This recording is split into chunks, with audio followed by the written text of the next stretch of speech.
God really gave me a vision for how we're going to put that together. And so I want all of you included. So just a reminder, because I know some of y'all weren't here. So if this is your first night here, I'll still put your picture in there. It doesn't matter.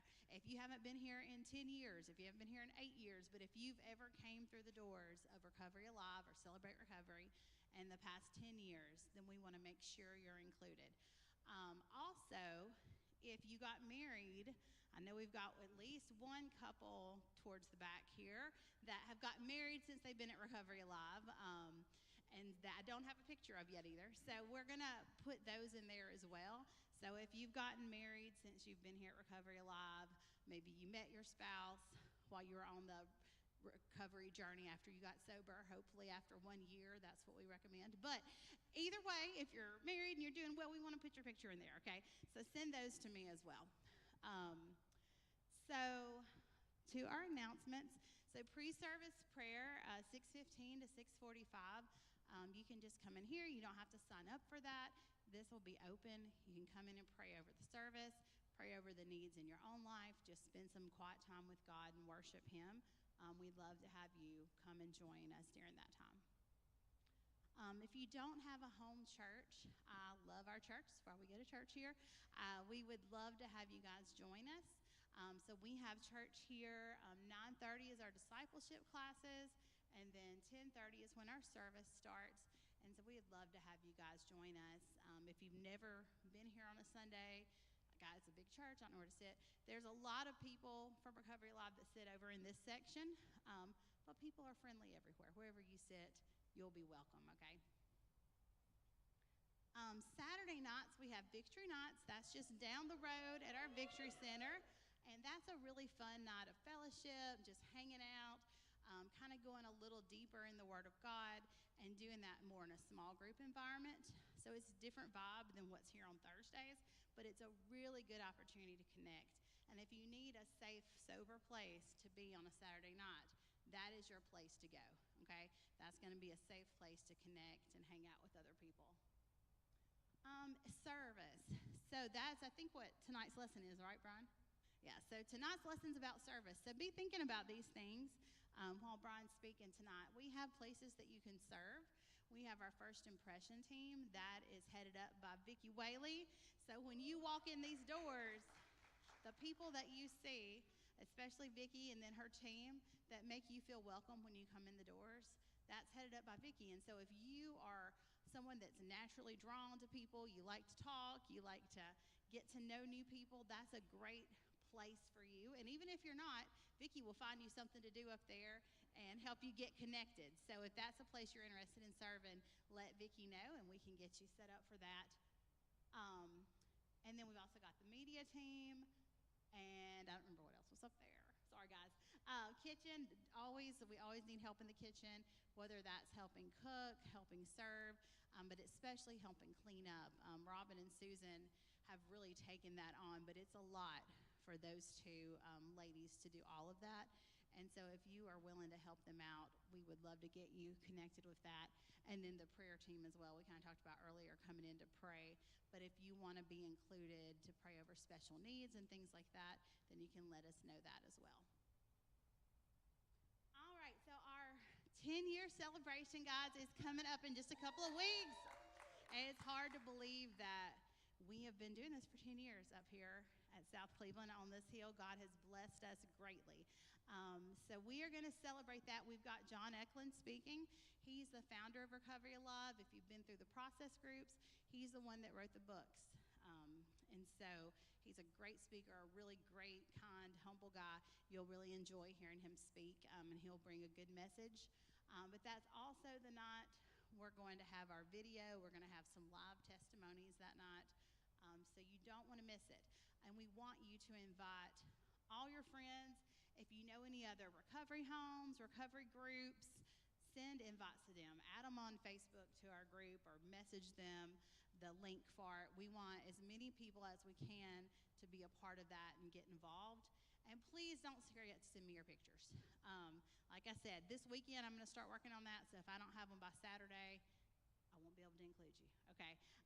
So you can send those on our Facebook Messenger. If you want to send it to the Recovery Alive Facebook, you can send it on that Remind app that sends reminders out.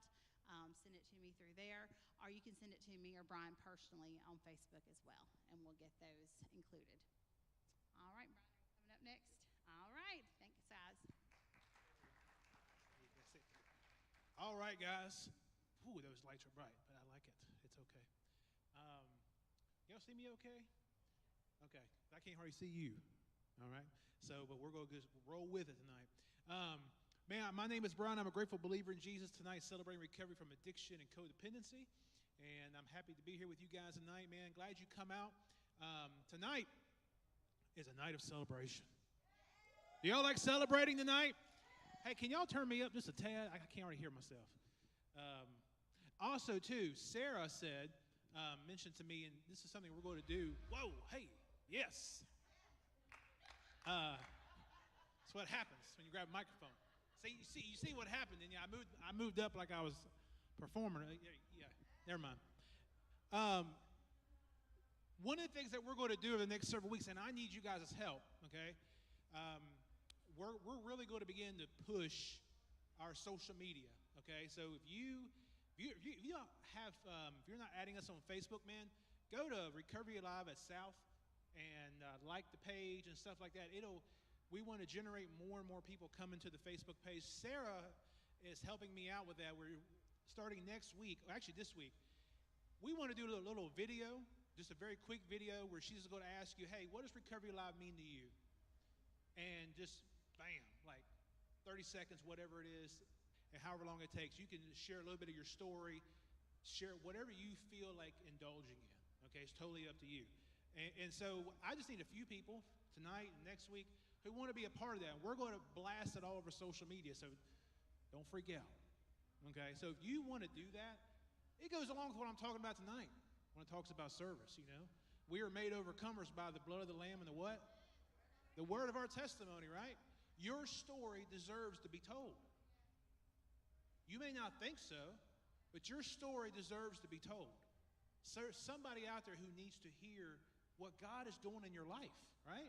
And it's not supposed to be just hidden under a rock somewhere. God designed for you to be able to share your story so it will be able to help others, okay? And so tonight, we want to be able to do that. Get with Sarah or get with me. We'll do a little short, some short videos real quick, and we're going to put it on our social media page to be able to try to get people hooked to come to the 10 years. So if you want to be a part of that, please see me or Sarah, okay? Let's all stand up, guys. Come on. Let's go into a time. I need some chipmunks down here. I need some dudes, too. I need some. Well, you're going to help me with the chip ceremony. Are you? Okay. Oh, so just one more thing. Don't forget to send me pictures, guys. If I only get 3 tonight, I'm going to cry, okay? I need more to fill up that whole video, so please send me your pictures. Okay, we good, guys? Are we good? All right. We're going to go into hey, we got new chips. Yeah, brand new chips that just came out, and so we're going to try to filter out some of the old ones, and so you may be getting one of those old ones tonight like we always had, but we want you to take one of those, but we ordered new chips, and so we want to start off tonight. Can you guys crank that up just a tad? Y'all ready to celebrate? See what God's done in your life? Is there anybody tonight, you have 30 days in recovery? 30 days in your recovery, anybody? Yeah, man, come on, 30 days. 30 days. Does anybody have 60 days in recovery? 60 days. Yeah, man.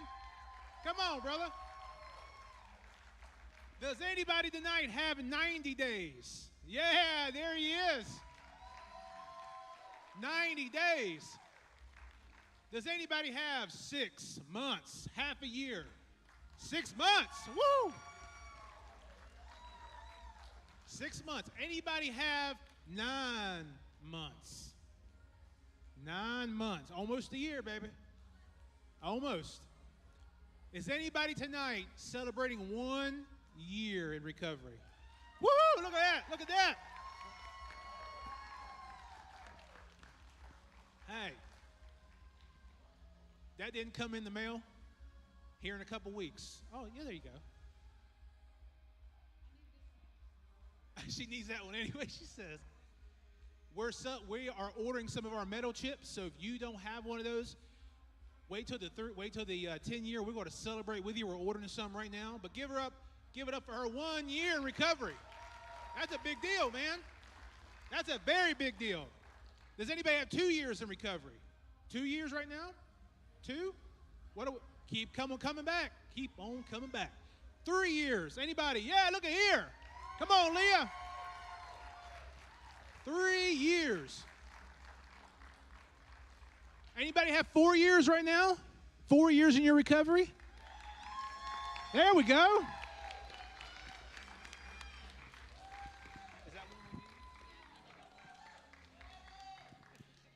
Does anybody have 5 years or more? 5 years or more right now. Lance, come on, buddy.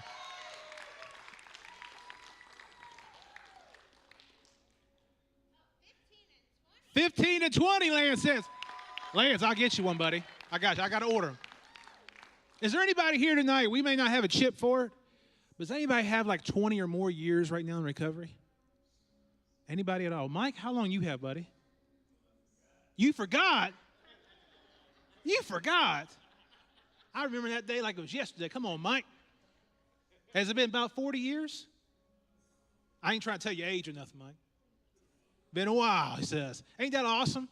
You've been in recovery so long, you don't even know how many years it's been. So many people, you guys can be seated, so many people that either have come through Recovery Alive or we did Celebrate Recovery or even people that I've counseled, they always tell me, they're like, man, I just cannot, that 1 year, man, I'm just focused on that 1 year. Can I tell you, that's just 1 year of what God wants to do in your life. Man, that 1 year is just laying the foundation of what God's going to do, right? And so when you're sitting here 15, 20, 30, 40 years down the road and you got your grandbabies or you got people that look at you, you're like, I would never think that person was ever in recovery, right? And it doesn't mean it's just about addiction either, right? There's people in this room for all sorts of things. One of the very first step studies that we ever did when we started this up here 10 years ago was an 80-year-old woman. And she looked at me one time. She just did it because she wanted to help serve and things like that, and she wanted to lead one of the groups. And she was 80, man. She lived her life. She was on fire for God, even in her 80s. And she said, man, Brian, I wish I had this when I was 40. I might have saved myself some heartache. Because I tried to do things by myself when I was going through a divorce, when I was going through this, and I was going through all this pain in my life. And I really didn't have a lot of that. I had to raise kids by myself, had to do this and had to do that. Recovery Alive is so much more than just about the addiction, right? You hear that word tonight, recovery, and maybe you're new to Recovery Alive. Can I tell you that only about 40% of people who come to any recovery program like Recovery Alive or even Celebrate Recovery are there for addiction. They're there for all sorts of things, right? That's why a lot of times we have moms and dads and husbands and wives, family members, because they need recovery too, you know? Recovery just ain't about the person struggling. Recovery is about the entire family. And the entire family takes on roles. Sometimes we don't even recognize it sometimes. Anybody ever heard of a little thing called codependency? I say that because I am one, all right? And sometimes that runs rampant in families. And we do it out of love, right? We do it because we love somebody. But, you know, we say here in Recovery Alive, you can love someone to death, literally, you know? And so codependency, for those of you guys who, it's not a night to talk about codependency, but I'm just going to share with you about what it is real quick. Anybody ever heard of, John talks about, John Eklund says this all the time. What's the hip-hop singer, man, what's his name?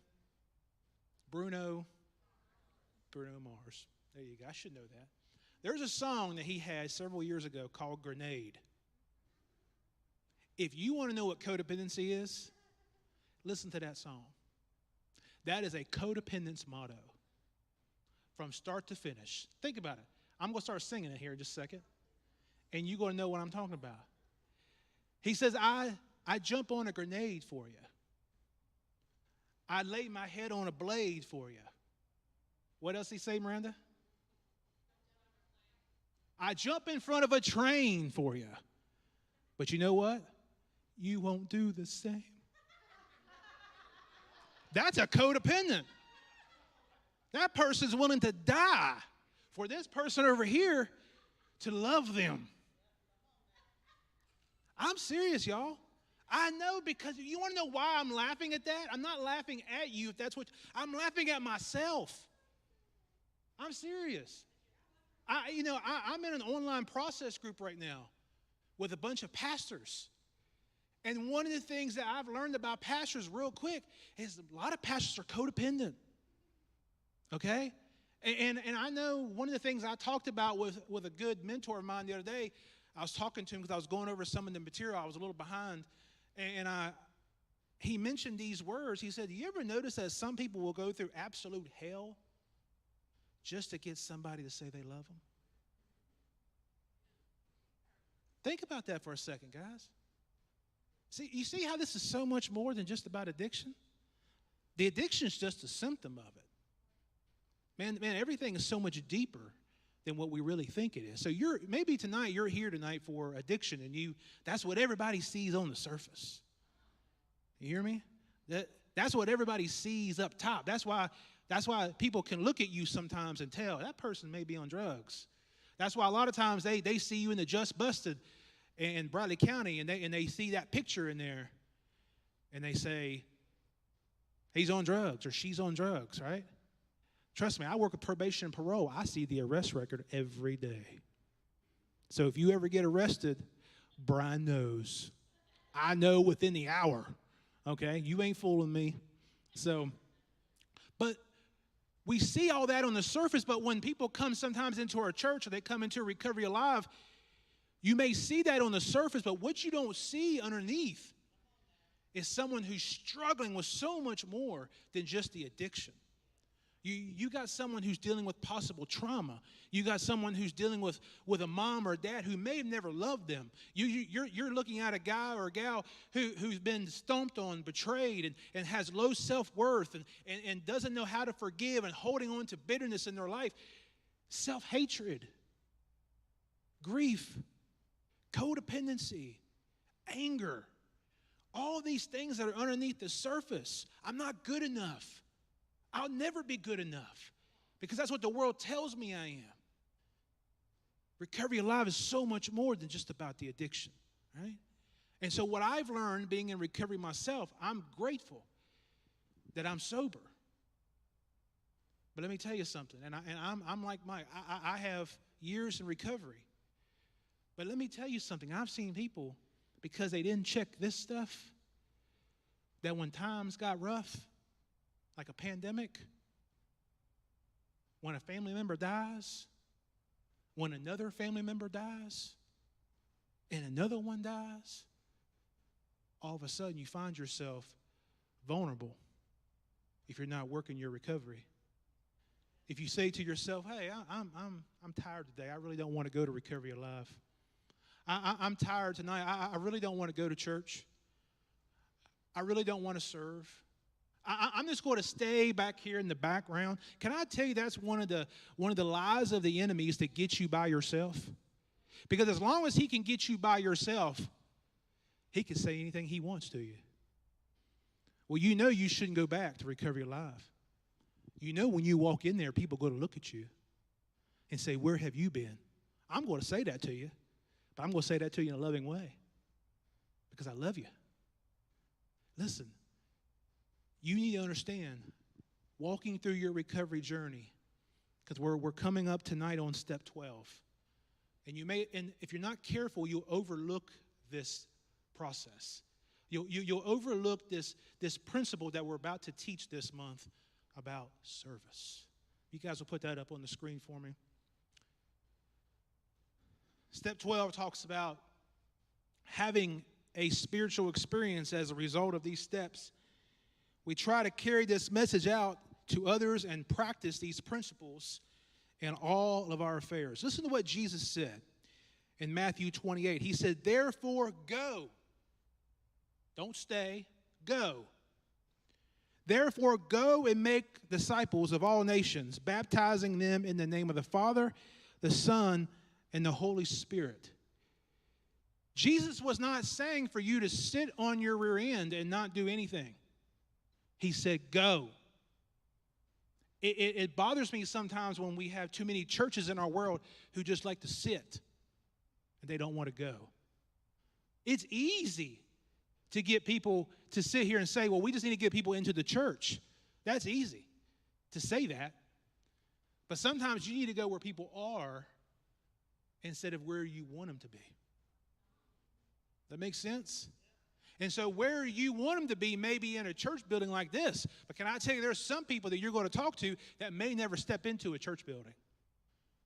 And they're on your job. They're in your school. They're in your family. Right? We all got a little dysfunction in our family. I tell people my family puts the fun in dysfunctional. Anybody got a family like that? We all just a little crazy, you know. Holidays are the worst, man, especially during what's it called? Election season. There you go. Our core question tonight, and I'm going to circle around this tonight. I'm trying to keep monitoring my time. It's this phrase, and you've heard this phrase if you've been in recovery. You know what I'm about to say. You can't keep it unless you what? Give it away.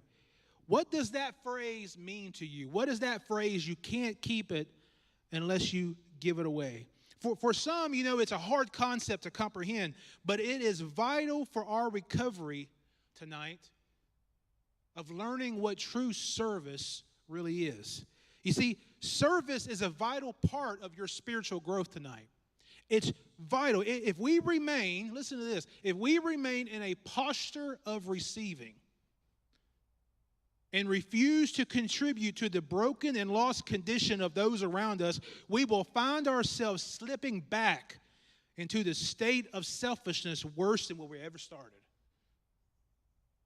Service is vital for your recovery. I spoke with David Smith, who's not here tonight. He's about to be at Disney World, I think.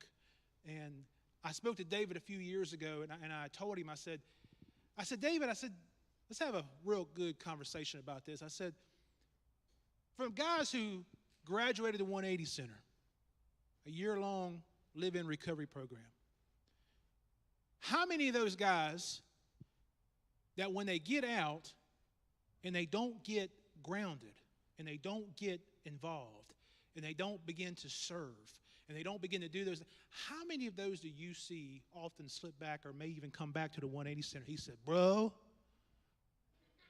it happens all the time. I can't keep count. He said, people think that when they finish the 180 Center, all of a sudden they're just healed. That's what he told me.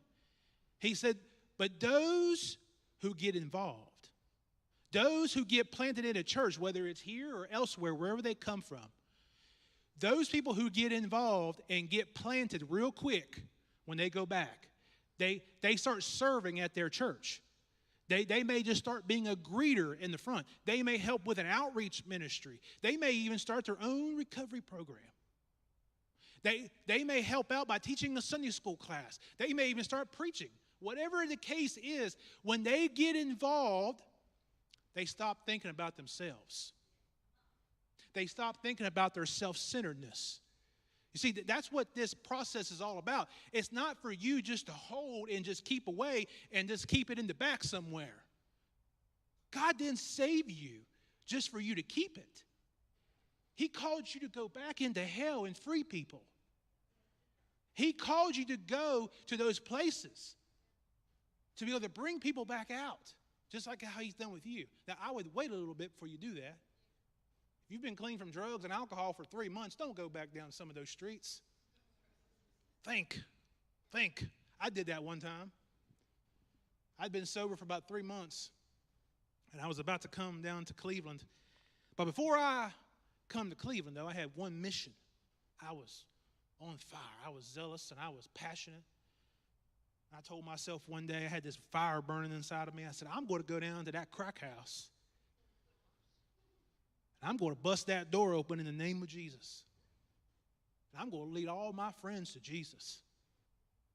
It was a great thought, and it very well could have happened, but it didn't happen that day. I showed up, knocked on the door. I wasn't mad. I was very loving. Smoke rolled out of that place.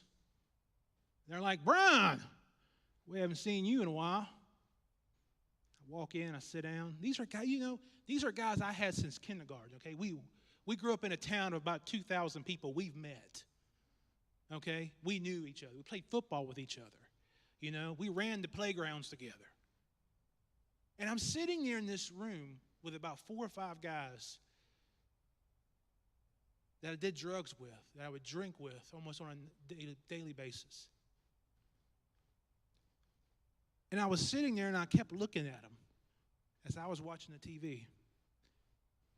And I was just looking, you know what I'm talking about. I was looking at every one of them and they were all out of their mind.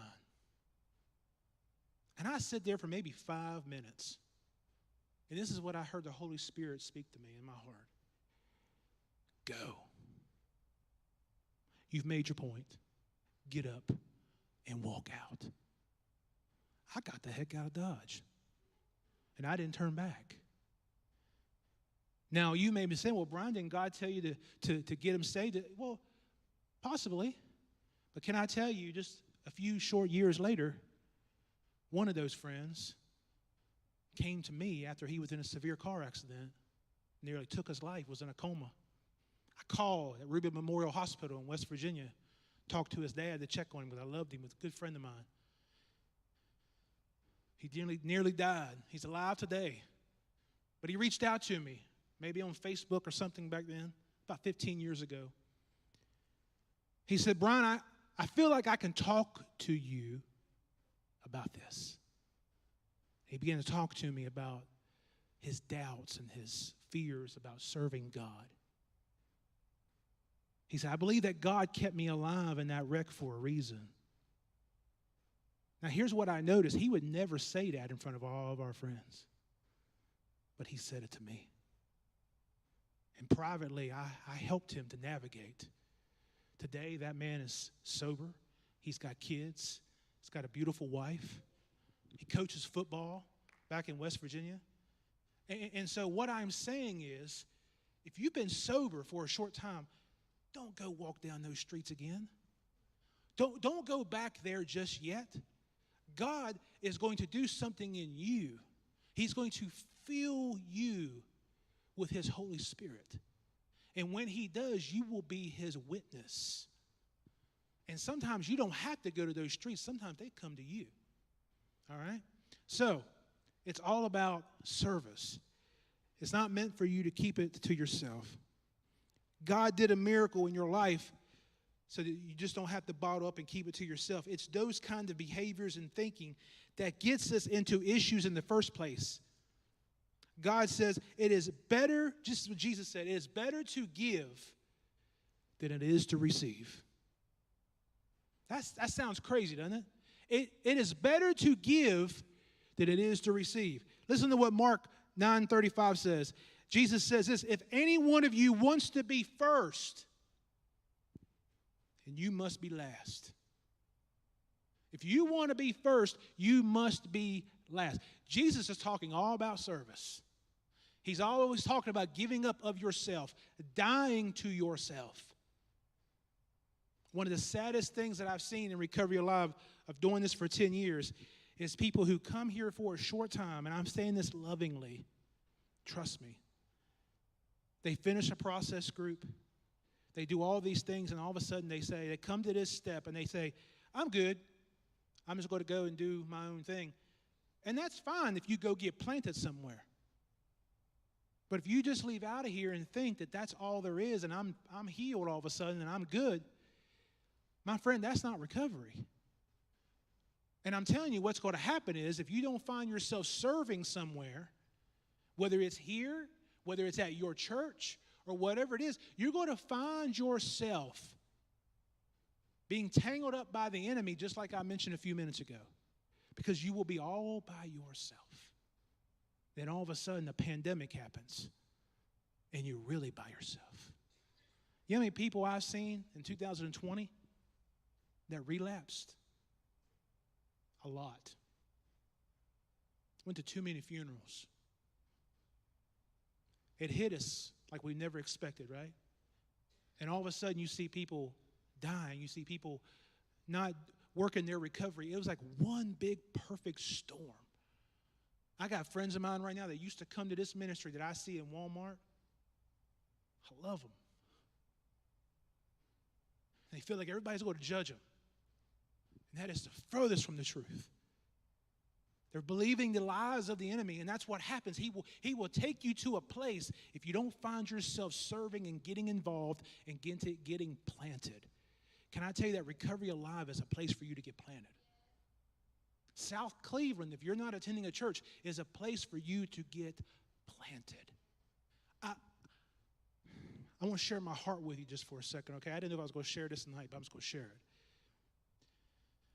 I believe as we go into our 11th year of working this recovery ministry, over the next couple weeks, there's going to be more and more people come here.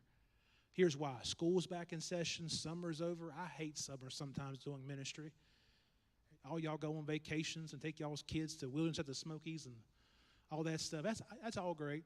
I miss you. Love you. And so I want this place where everybody in this place is serving. I want that lobby full of multiple people that when somebody walks in that door, you know why I hang out there? I want to see someone who walks in the building, maybe this is the first time they've ever walked in, and at least just say, hey, may crack a joke, ask them their name. I don't ask them what they're here for. That's none of my business. But I love on them. Welcome to Recovery Alive. Then they walk in and they see Vicky, who's like, hi.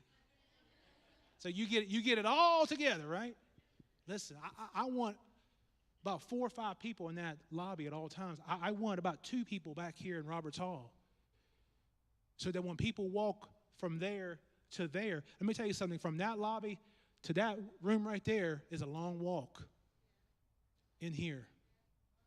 Because as you're walking, the enemy's telling you, you need to turn your happy butt around. You're not welcome here. Just keep on going. And you think to yourself, maybe I'll do it.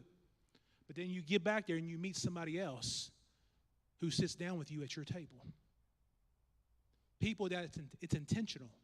I want at least 2 or 3 people in that room back there at all times. That when they see people come in, they go to that table intentionally to greet them, to love on them. Hey, you want me to sit down with you in the service? I'll be more than willing to help you. You need to know where to take your kids? We take them right up here. You want to know where the bathrooms are? Just walk around the church. You'll see it. All these different things, right? That's service. That's loving on people. People will know if they want to be somewhere within the first 2 minutes they come in the door. And when they walk through that door in 2 minutes, where do they go?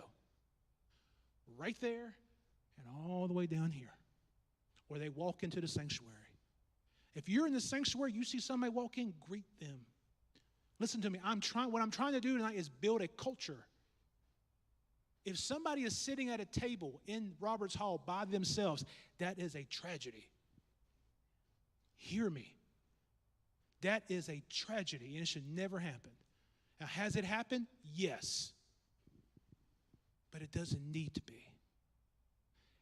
I don't care what you come into this room tonight with. You are welcome and you are loved when you walk in here. I don't care what the enemy of your soul tells you. Listen to me. You are loved. God chose you to be here this night. And I will tell you, God needs you to be able to serve in this ministry.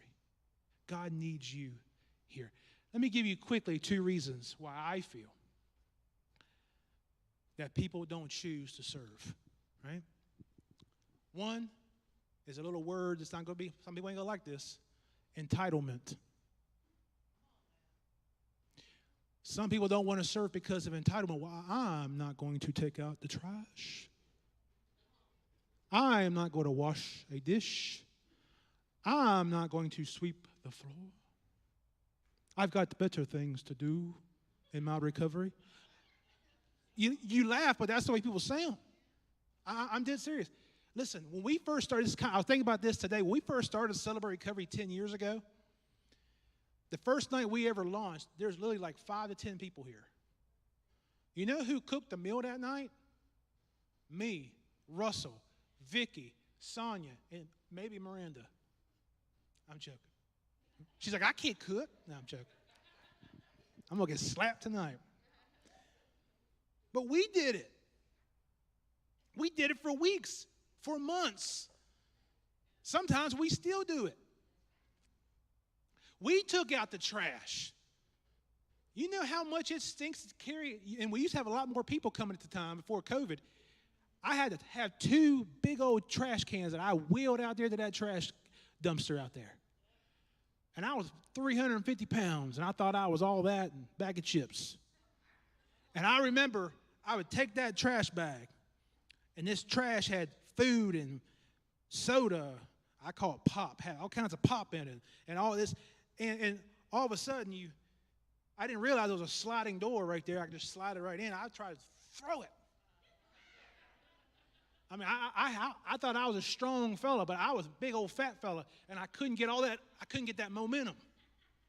And so I'd sit there, and I'd wheel that thing up, and I would throw it. And sometimes I couldn't get all of it into the dumpster. And so y'all know what happened. All that stuff. Sometimes I'd come home and Miranda would be like, you need to take a bath. It happens. There's been times I've been here, the last one to leave. And I was back there washing a dish. There's times that happens. One night in particular, I'm going to say this about this. This was years ago when Pastor Lipsy first got here. We used to have to lock these gates at the very top and the very bottom because somebody broke into the church and stole our air conditioners or broke into them to steal the copper out of it or something. I don't know all about that. And so Pastor made sure that I'd lock those gates at night when I left. Russell was gone. Vicky was gone. We were all gone. It was about 10 o'clock at night. It's back when we had desserts after groups. I think we should go back to that. You know, maybe people hang around a little bit more after groups. And so you can't hide from chocolate cake. Amen to that, right? And so I was walking around the church, and I was tired. I was bone tired. I was working all day. I was stressed. You know, I didn't have kids yet. It was just me and Miranda. And I was just exhausted all the time. Of course, I was a big guy. And I kept walking around the church, and I'm sitting, and under my breath, I'm saying these words as I'm turning off all the lights all around the church. The last dude here, it's silent. And if you've ever been to this church at night when you're here by yourself and you turn off all the lights, it feels like you're in a Freddy Krueger movie. Because all you see in this hallway is these exit lights. And it's dark red. And I mean, it just fills those hallways. It's kind of eerie, kind of scary. What's that VeggieTales show? God is bigger than the boogeyman? That's the way I felt. I was like, God is bigger than... And so I get outside, and I'm sitting here thinking to myself, as before I left, I said, nobody sees me. I said, God, I'm just exhausted. Remember, I'm a codependent now. God, nobody sees me. I'm just, you know, you get up and you speak, and it seems like nobody responds. People saying things about you that ain't even true. People are doing this, doing that. I had leaders that I had to tell to step back because of some things they were doing. Everybody was against me. I was just standing up for righteousness. Hello? And I'm walking out of the church. I said, God, nobody sees me. I even thought about quitting the ministry. Many times I've told Miranda, I just pack up my bags and give my key to Pastor Lipsy, and somebody else can do it. I get to the top of that hill over here, and I lock the door. It was cold that night. Clear, crisp, one of those nice, crisp, late fall nights. I get over there, I lock that door, I lock that gate. I go down the hill. I lock that gate. As I get out of my car at the bottom of the hill, that gate that you come into at the bottom, I'm walking towards that gate. And sometimes, I don't know about you, but a lot of times God has to get me silent